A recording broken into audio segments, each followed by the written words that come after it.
Hi అండి, అందరికీ నమస్కారం. ఎంఎస్ ఈజీ రెసిపీస్కి స్వాగతం అండి.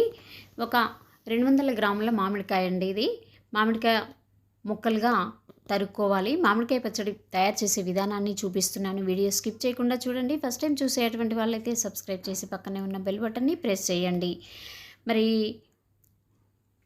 అందుకోసం నేను ఒక పావు tea glass salt, half tea glass కారం, 3 మ్యాంగోస్ కారపొడి అండి ఇది. అలా వేసేసుకొని ఒక పావు టేబుల్ స్పూన్ ఆవు పిండి, పావు టేబుల్ స్పూన్ అలాగే మెంతి పిండి కూడా ఇందులోనే యాడ్ చేసుకోవాలి.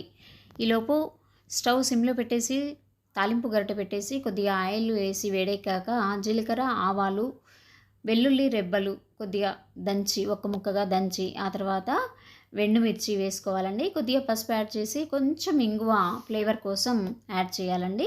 కరివేపాకు వేసి కొద్దిగా గోలాక సిమ్లోనే ఉంచాలండి. కొద్దిగా గోలాక అలా చల్లారనివ్వాలి. చల్లారనిచ్చేసి మనం ముందుగా కొలిచి పెట్టుకున్నటువంటి ఈ కారంలో కొంచెం చల్లారాక తాలింపును యాడ్ చేయాలి. అలాగే వెల్లుల్లి రెబ్బలు కూడా కొన్ని యాడ్ చేసుకోవాలండి. ఇది సేమ్ మనం సంవత్సరానికి సరిపడా కారం పచ్చడిని ఏ విధంగా పెడతామో అదే ప్రాసెస్లో ఈ పచ్చడి పెడుతున్నామండి.